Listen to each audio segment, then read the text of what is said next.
Hey guys, this is Two Guys in the Movie Review back with my co-partner, John. Thank you for that wonderful introduction, partner. Yes, well, I'm still trying to get used to saying things. I've got to be careful because I can't say partner in crime because that's Tash. You know what I mean? So I'm like, I know. So we're back again with Circle of Iron. Let me show the case. There we go. We're back with Circle of Iron. Now, the movie stars David Carradine, Jeff Cooper, Christopher Lee, Roddy McDowall, and Ellie Wallace, Anthony DeLongis, and El Menard. Yep. So before we get into the details of the review, why don't we say some of our thoughts on it? Well, first of all, it was originally written by Bruce Lee and James Coburn. Yep. In the early 70s, and Bruce Lee was going to play the original character of the blind man and all the other characters in the movie. Yep. And James Coburn was going to play Cord, but then Bruce Lee became more famous and went off to make Enter the Dragon. So I think the remake, which is actually the original title, was The Silent Flute. And I think the actual movie, it's got David Carradine, so yes, it's super cheesy. But I like the philosophy of believe in yourself, be able to be taught and learn things that you have never been able to be taught before. Yeah. Well, one of the things I thought was a bit bad in the movie was it was meant to be in Asia. Yeah. But it was in Israel. It was filmed in Israel instead. Yeah. And I feel like that took a lot away from the movie because I felt like the circumstances around the movie, the story and everything would have been better in Asia because the land, the story. But at the same time, I feel like it didn't, because if it had been Bruce Lee and it had been James Coburn, that would have made more sense. Right. So I'm very mixed on that. I mean, wasn't there a film? I did like the big caves they were in now. I did like that. I liked the bit with the monkeys, the monkey people in there. So let's get on with it. Let's mention the film then. Let's review the movie. So basically we start off and we're watching this tournament thing, all right? Because that's what it is, isn't it? It's like a tournament, kind of trial tournament thing. Yeah, the winner is the winner for the entire town. Go off on this adventure and try to find out who Zetan is. Because the winner was Morthond. Yeah, Morthond, because the main character, Cord, he and Morthond had a fight, and Cord fouled on, beat him up, and then he got kicked out, and Morthond won. As I call it, he got a little bit too excited. And he ended up being disqualified, and Morthond won. Yeah. And then basically Cole still says he's going to go and find Zetan. Yeah. And see what's in the book. Exactly. And he ends up on his journey and ends up bumping into Morthond, who basically ends up following him when he sees the character played by David Carradine. I forget the right one here. The blind man. Blind man, yeah. So why don't you tell us a little bit about the blind man? Well, the first scene, Cord sees a blind man walking into what I think looks like more of a church. Yeah. And then Cord hears, there's fighting going on. So he runs to where he hears the fighting.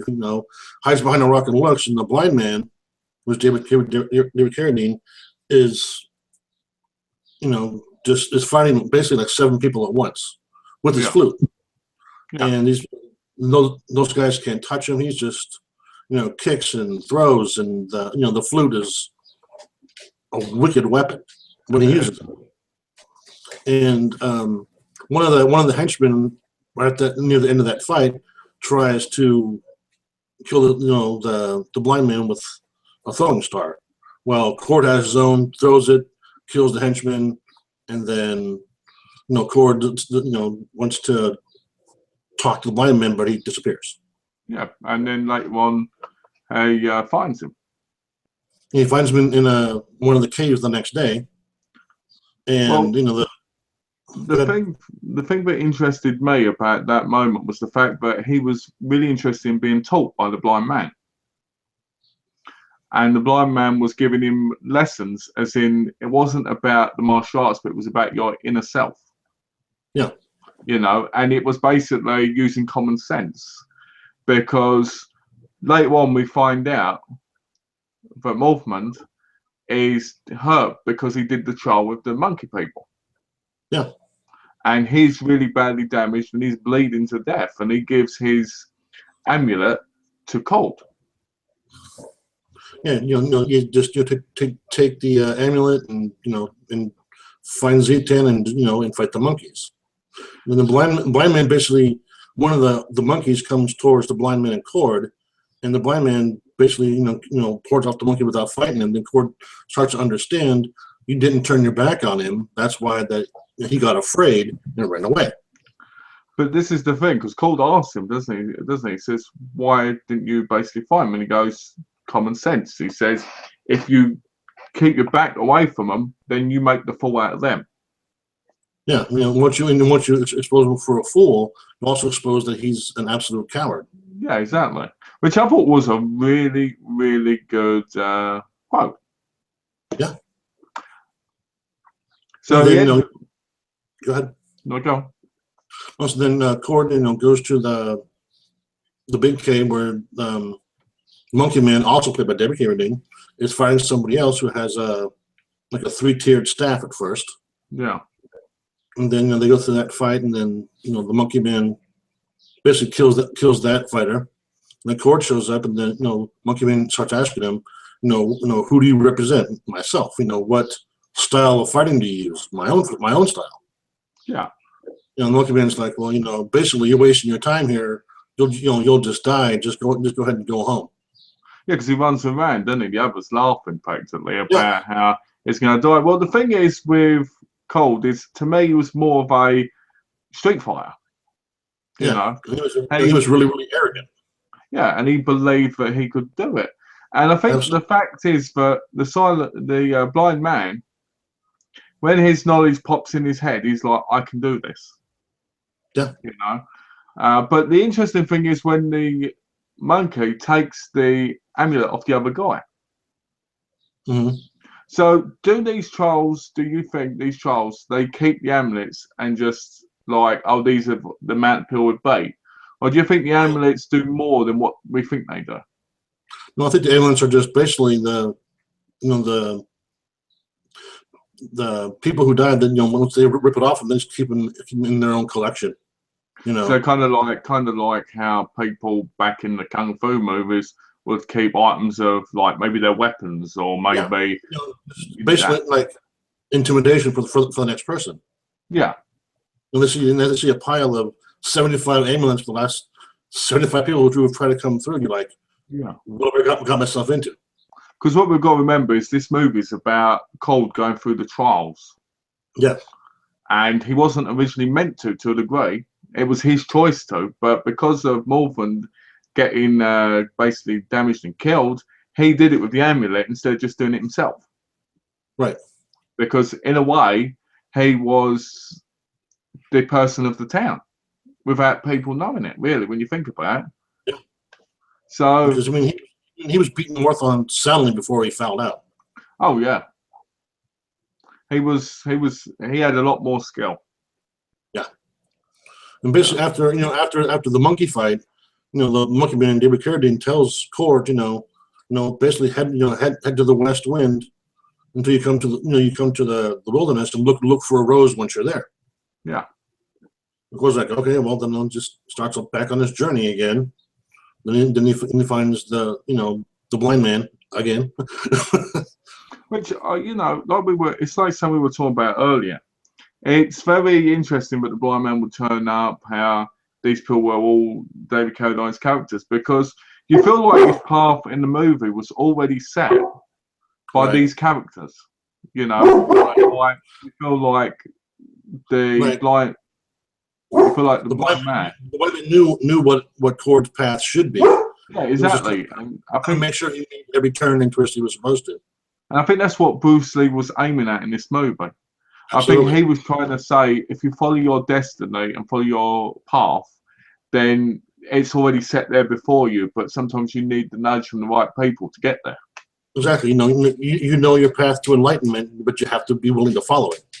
Yeah, and I think that's what the movie's telling you as well. Because I feel like this movie, it isn't about what you think it's about completely. It's about No. focusing on, like you said, the philosophy as well as what the movie's saying. You know, anyone could see it as an action movie, maybe a bad martial arts movie, but there's a lot more to the movie. Yeah, just there's there's a lot of fun and there's a lot of thinking involved. Yeah, exactly. And I feel like each character that David Carradine plays as, I feel like is another part of what Cold needs to be. Yeah. You know, All the things that the court's supposed to be and wants to be. yeah, exactly. So when Ford first comes in contact with Cheng Shao, again, David Carradine. yeah. When Cheng Shao's the party animal, he's got 10 naked women around him, 9 wives. Everyone's drinking wine, having a good time. But and Ford's like, well, I took a vow of chastity, and Cheng Shao's like, are you a fool? But you missed the guy. You missed the man in the oil. The guy in the tub. Yeah, you missed the man in the man in oil who goes on about how he doesn't want his manhood anymore. Well, to me, that was kind of that, and then combined with the first Cheng Shao scene, it was like the sin. He talks about the sins of the flesh and how horrible they are.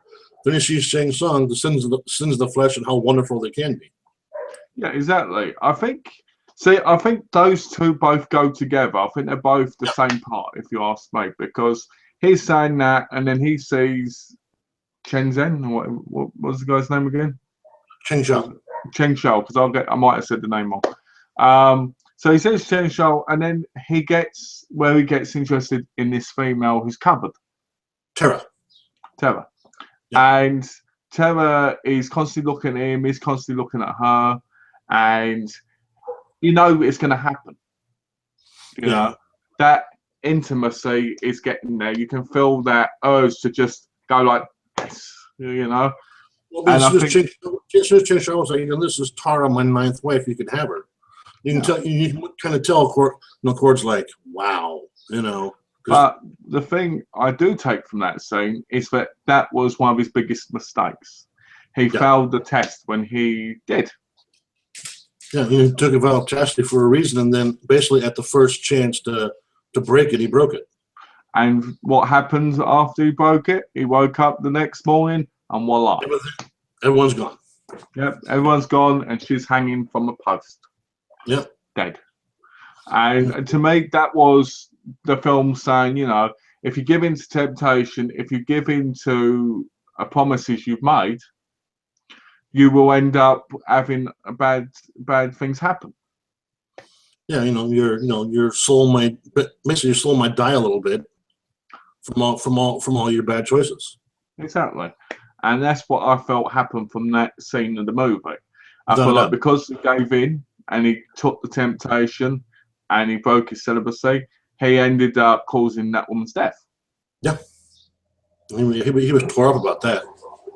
And then the next scene where he was at night, and he hears a voice saying "Cord." Then Cord wakes up, and it's basically death. Yeah. And Cord tells him, come here anytime. I'm ready. Anytime you want to battle, I'm ready. Basically, what I got from that was like, death comes for us all. It does. It's but to me it was more like how you face it is what is what really counts. I think going on what you're saying, I think that's exactly it. I think that's what this is about. It's about not only is it about your destiny, but it's about accepting that your death could happen at any time. Yeah. Just accept that. And I think sometimes when we follow our path, our death is quite close by sometimes. Yeah. Because if you look at Bruce Lee, he had an amazing life. He taught a lot of people. He gave a lot of people stuff, but he died very young. He was 32 when he died. Exactly. And I think that's what we're supposed to take from this movie as well. I feel like your life is more than just your life. It's a entity of the world. Right. You know, everybody's life is a force in the world, and if we have the right path and we follow our path, that can have a massive effect on everything. Yeah, whether either you're here for 90 years or 10 years, you Yeah. have so much impact.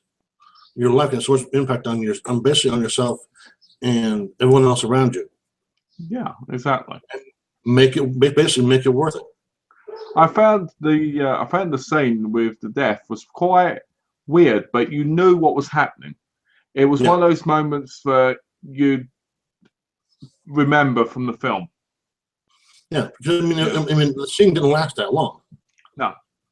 But like you said, it had an impact because once you thought about it, you realized what was going on. Well, the darkness and the way they filmed it, I thought was beautifully done because it shows you that it's not real, but at the same time, it's very real. Yeah. You know, but you know what's happening, but at the same time, you don't, if you know what I mean. Yeah. And I just thought that was beautifully well done. I thought David Carradine did a great job in that part as well, because that part was so strong and it was so like, I'm here, you're there, you know, I'm going to be with you soon, kind of. Right. Exactly.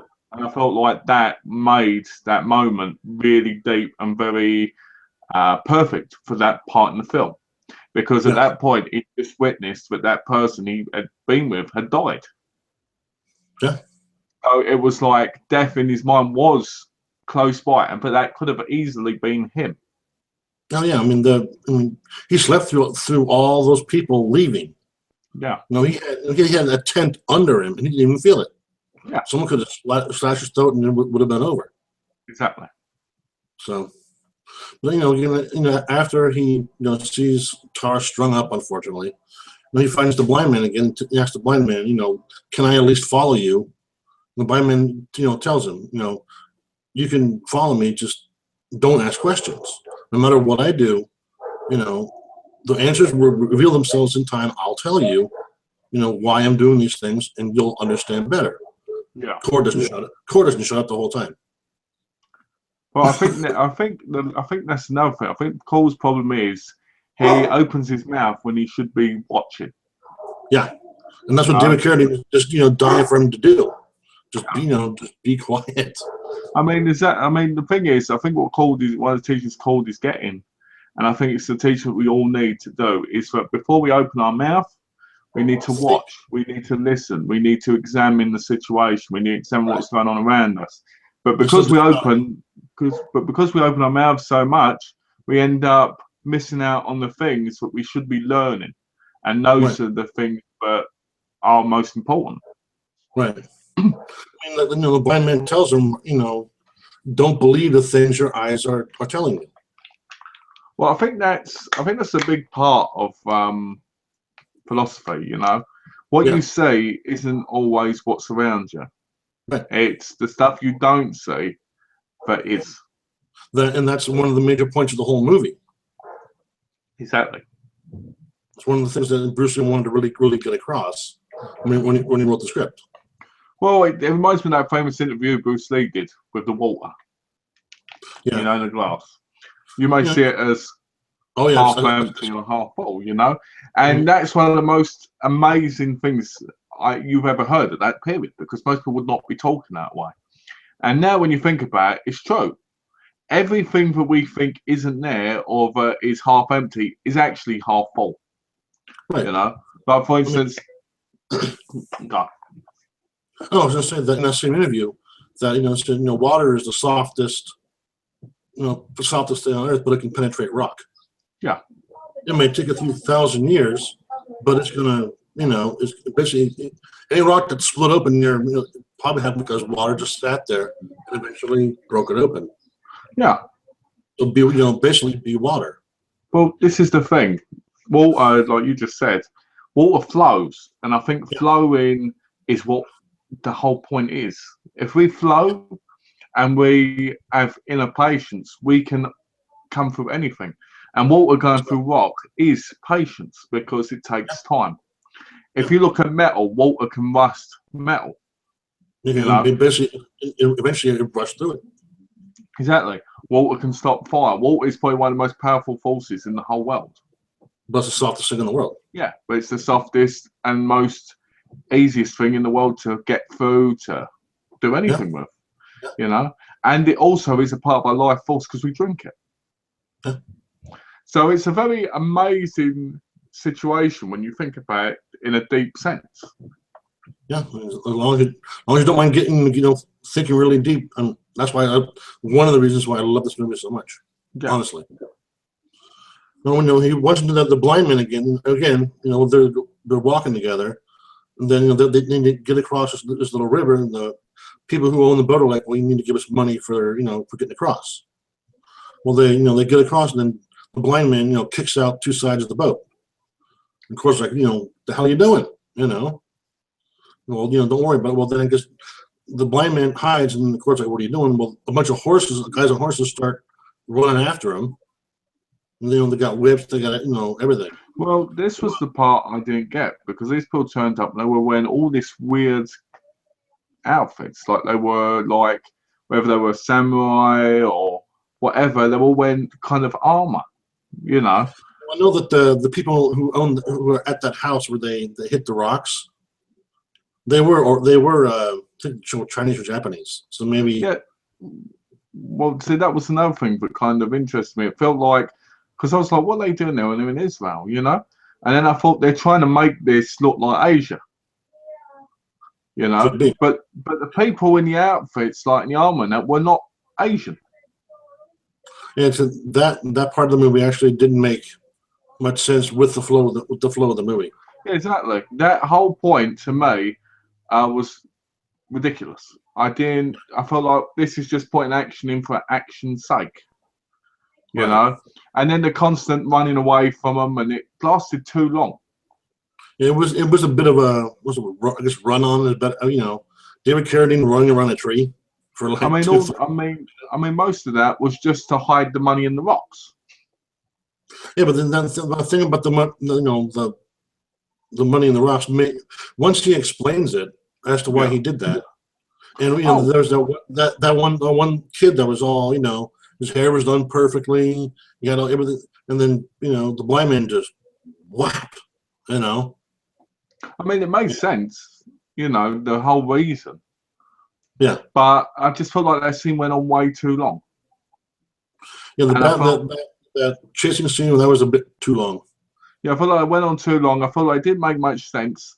And I just felt like it was like put in there for just action's sake. And the problem with the movie is if you see it as an action martial arts movie, it's not going to come up to the grade that you expect when it's not really about that. No, I feel like by putting that in there, they could have had a better scene where Cold and the blind man were walking and maybe talking. He was learning something. Right. That would have been better, if you ask me, than that part. That's true. It's a good point. Yeah. And then, you know, then they find, you know, he breaks away from the blind man again. They come across, you know, Cheng Shao again. You know, and then Cheng Shao's like, you know, so Cord, you know, are you ready? You know, are you ready to, you know, you hate me now? Basically, you hate me now, right? He's like, no. He's like, oh, you know, Cheng Shao's like, well, I killed your love. I killed Terry. He's like, no, you didn't. I did. Yeah. And Cheng Shao's like, you're not the same person you were a few days ago, basically. Well, I think the point of that is the fact that, and I'm sure you're with me, is that we start off with Cold as a reckless, silly kind of brawler. Yeah. And by the time we get to the end, he's become a lot smarter because he's learned a lot of lessons from actions and the stuff that's gone around him. And he realizes that what's his mistake is his mistake and not someone else's. Right. And I think that is him going from being a baller to being a real man and being like more self-confident. Right. A lot more self-confident, a lot less arrogant, and a lot more aware.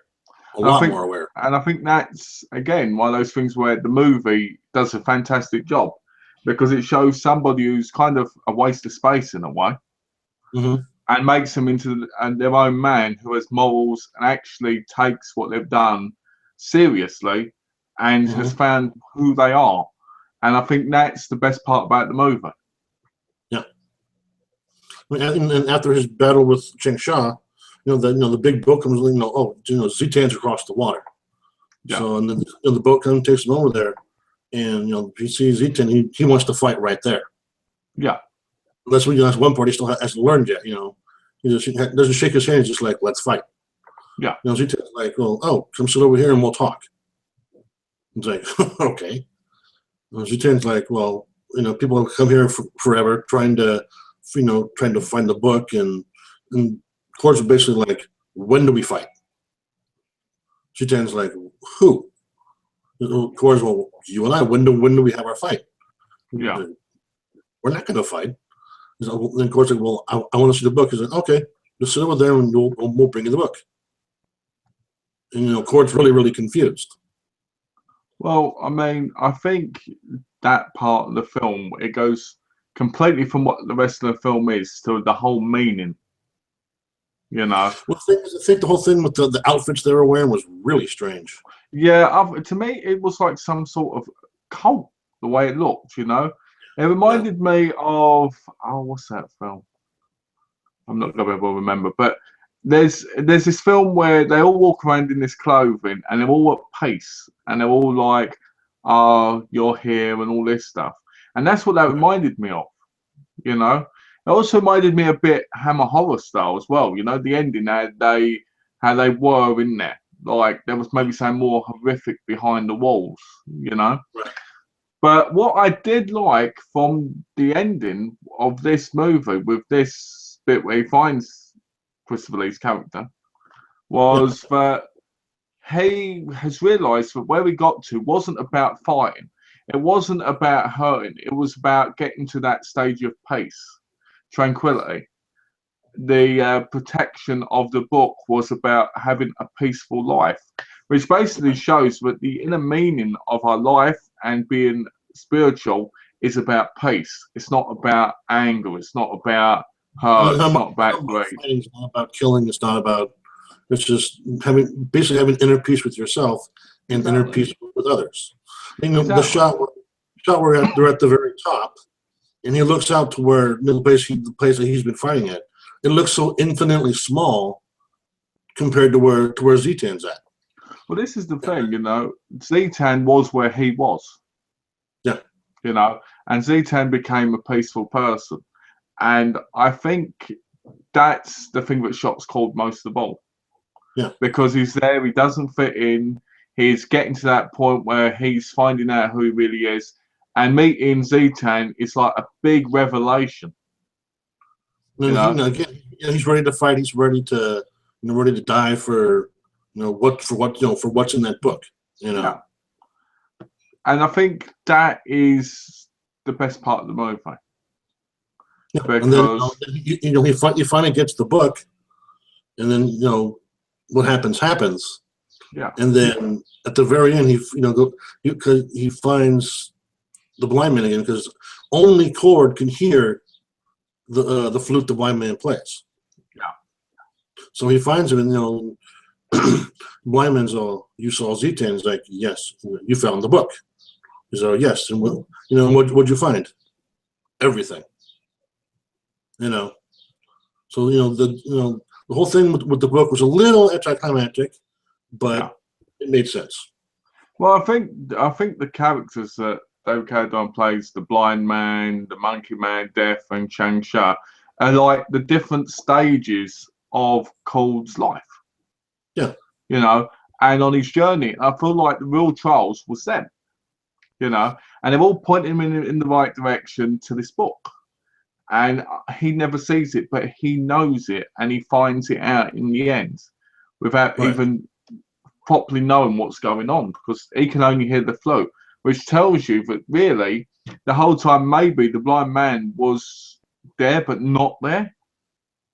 Yeah, he was either in his head or just wherever, guiding him the way he was supposed to go. Exactly, and I feel like that is a very incredible part of the film, because I feel like the whole film is one big head trip. Oh, it is. But in all the right possible ways, if you understand what's going on. Right. You know, You look for a straight up action movie with, you know, tons of action and blood and all that. No. I mean, if I had to say a final thing about the movie, I'd say if you're looking for a martial arts movie, you're looking for an action movie, this isn't the movie for you. If you want a movie about philosophy and you want a movie about finding the path and your way, this is that movie. Because it's not about being even a great action movie at all. It's about finding oneself and becoming who you're meant to be and following your path. And your path sometimes can lead you to a place where you may have come from, you know, violence. You may have come from anger. But once you get there, you can find inner peace and be in a tranquil environment. And that's, you know, that's the message, I think. Yeah. That, you know, anybody can find their inner peace. Just have to find the path that you're supposed to go and follow it. Exactly. So, be like water, my friend. Overall, what would you give it? Overall, the whole thing. Out of what? The movie. I mean, just would you recommend it? What do you think? Oh, okay. I'd recommend it to people that enjoy cinema. I'd recommend it to people that want a film that's going to make them think. Yeah. I won't recommend this to martial arts fans. I won't recommend this to action fans. I won't recommend this to people that need fast pace to enjoy a movie. Nope. I recommend it to somebody who wants to sit back and learn a life lesson. Yeah. Because to me, this is the type of film that is about life, and it will teach you a lesson if you watch it and you understand the movie. Do I think many people can understand the movie nowadays? I don't think so. I think you have to be at some point in your life to understand, because I think if you're like, oh, it's boring because this guy's just walking about, he's just talking, then obviously you're not getting the point of the movie. Right. And I think you need to be able to learn the message from the movie in order to appreciate it. And to appreciate it, you have to pay full attention to it. You have to understand it. And I think it would become one of those movies that would have been a cult classic properly if people could understand it, because it's one of those films where I feel like someone like Bruce Lee would know it, and a lot of people that have done martial arts, you know. And when I say martial arts, I mean people that have done real martial arts, where they have learned about peace, about, you know, understanding and stuff, not just fighting. You know, some of the Shaolin monks are, you know, that's their entire life. Yeah, exactly. And I think that's what I mean, you know. So overall, if you're watching it for Christopher Lee or David Carradine, I wouldn't bother. I'd watch it for the story. I'd watch it for the life lesson. I'd watch it for the point it's trying to make across. It's a brilliant film that was basically written by Bruce Lee, and I feel like it shows a lot of himself. Yeah, I mean, the one, you know, had that the words up before the movie even started. You know, Bruce knew this movie could cause controversy, because it would have starred him, and he wouldn't have been some. It wouldn't have been him, you know, kicking everybody, and you know, it would have been a completely different movie that he would have made. Well, it reminds me of the beginning of Enter the Dragon. You know, where he's talking to his master. Yeah. And that's what this whole film reminds me of, but in a more deeper sense. Yeah. That. So.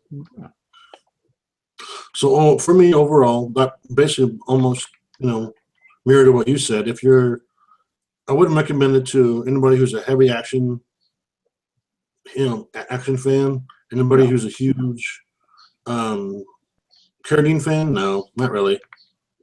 But if you're into, you know, deep philosophical, and you don't mind a little, you know, some pretty bad acting at some points, and you know, some, you know, comedic. You know, the man in the tub I thought was pretty funny. Yeah. You know, I mean, it was just there to be there, basically. Yeah. And but I mean, I would recommend it to people who love to think. Yeah. Like you said. And if you're looking for some just to chill out, relax, and just think about it, I definitely recommend it for people who want a different kind of movie. I'd give it probably 4 out of 5. I'd probably give it about a 4 out of 5 too, because of the message. If it was just on acting and that, it'd be a lot less, but it's the impact. It'd be 1.5. Yeah, exactly. But it's the impact to the message that I think brings it up. Right. So, yeah, I think it was a good movie. I think this was a great review of the movie. And we look forward to doing it again next time. Absolutely. So and next time is your pick. Okay, well, I'll pick it. I'll make sure it sounds really bad. Great. Well, so would you like to say anything before we go? Just thank you, partner, for another great review. You're welcome. And this is one, like I told you, my highest rated guilty pleasure movie. Loved it for years. I'm glad we've got a chance to review this one. Finally got a chance to watch it, which is really great. Yeah. And I think you'll probably watch it again someday. Who knows? I will do. I think I'll probably watch it again within the year. Cool. And definitely look forward to next time, and that'll hopefully be in a few days, and we'll have fun again. Okay. Well, as always, guys, thanks for watching. Let us know what you think of the review down below. And from me and John, thanks for watching. And thank you very much. Bye. Bye, guys.